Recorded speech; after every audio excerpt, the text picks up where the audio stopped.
যে আপনারা দেখতেছেন না আমার হাতে আপেলের চেয়ে মিষ্টি। সেই মজা। অনেক দিন পরে নিজের হাতে এই টমেটো গাছ থেকে টমেটো পাইরা খাওয়ার একটা মজাই আলাদা। কারণ যখন বাংলাদেশে ছিলাম না, বাংলাদেশে থাকা অবস্থা যারাই মনে করেন যে টমেটো গাছের চাষ করতো, তখন দৌড়ে যাইতাম কখন টমেটো পাকবে, পাকার পরে সাথে সাথে খাইয়া নিমু। কি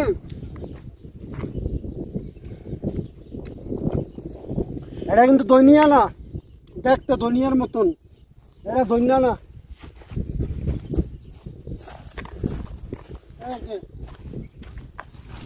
এটা হচ্ছে ধনিয়া, ধনিয়া নাই।